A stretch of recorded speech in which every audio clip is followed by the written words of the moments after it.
ஓம் சக்தி. ஓம் ஆதிபராசக்தி. என் அன்பு குழந்தையே, சோகம் துன்பம் இரண்டுமே நம் வாழ்வில் நிலையற்ற கண்ணாடியே. அவற்றை கடந்து வாழ கற்றுக்கொண்டால் இதைவிட சிறந்த பாடம் வேறொன்றுமில்லை. எதிரிகளையும் துரோகிகளையும் சந்திப்பதும் எதிர்ப்பதும் சிங்கத்திற்கு ஒன்றும் புதிதில்லை. குழந்தையே, சிங்கத்தை போல் கம்பீரமாய் இரு. உன் வாழ்க்கை அழகாக மாறும். உண்மையுள்ள இடத்தில் கண்ணீரும் மௌனமும் இருக்கும்.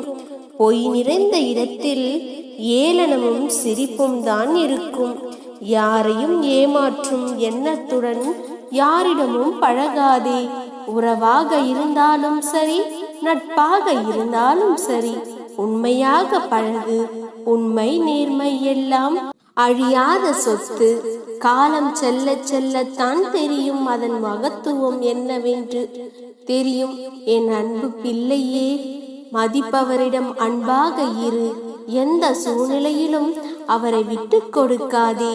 உன் அன்பினை மதிக்காமல் விலகிச் சென்றவரை என்றுமே தேடி அலையாதே.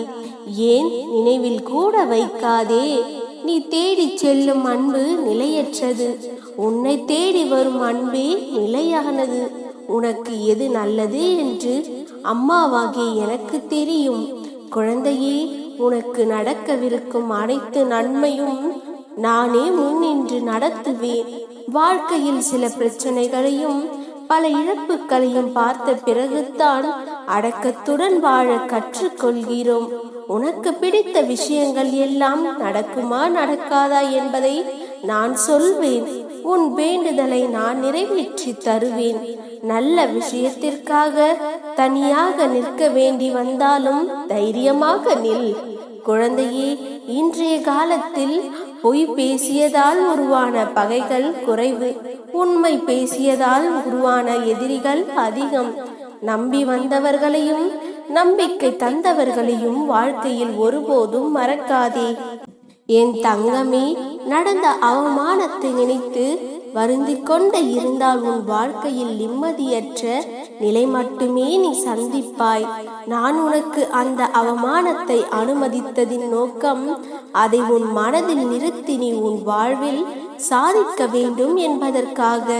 அவமானத்தை உன் லட்சியத்திற்கு வேகமாக பயன்படுத்தி உன் சுயமரியாதையை யோசித்து உன் முழு உழைப்பை நீ கொடு. மற்றதை பற்றி நீ யோசிக்காதே. மற்றதை நான் பார்த்து கொள்கின்றேன். இனி உன் வாழ்வில் நல்லதே நடக்கும். எனக்கு யாரும் இல்லை என்று கவலைப்படாதே. உன் தந்தை நான் இருக்கின்றேன். என் தங்கமே, நடந்த அவமானத்தை நினைத்து கொண்டு இருந்தால் உன் வாழ்க்கையில் நிம்மதியற்ற நிலை மட்டுமே நீ சந்திப்பாய். நான் உனக்கு அந்த அவமானத்தை அனுமதித்ததன் நோக்கம் அதை உன் மனதில் நிறுத்தி நீ உன் வாழ்வில் சாதிக்க வேண்டும் என்பதற்காக. அவமானத்தை உன் லட்சியத்திற்கு வேகமாக பயன்படுத்தி உன் சுயமரியாதையை யோசித்து உன் முழு உழைப்பை நீ கொடு. மற்றதை பற்றி நீ யோசிக்காதே.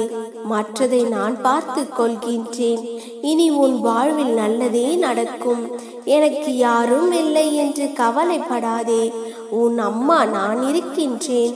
உனக்குள் இருக்கும் சக்தியை உன்னால் உணர முடியவில்லை என்றால் என்னை நினைத்துக்கொள். சக்தி தானாக வெளியே வரும். நான் இருக்கின்றேன். தைரியத்தோடு செயல்படு. அனைத்தையும் என்னிடத்தில் சமர்ப்பித்து விடு. நீ மௌனமாய் இரு. உன் வேண்டுதல்கள் என்றும் வீண் போகாது. நிச்சயம் ஒரு நாள் உன் வேண்டுதல்களுக்கான பலன்களை நீ அனுபவிப்பாய். சந்தோஷமான வாழ்க்கையை நீ பெறத்தான் போகின்றாய். மகிழ்ச்சியாய் இரு.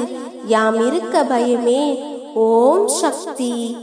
ஓம் ஆதிபராசக்தி.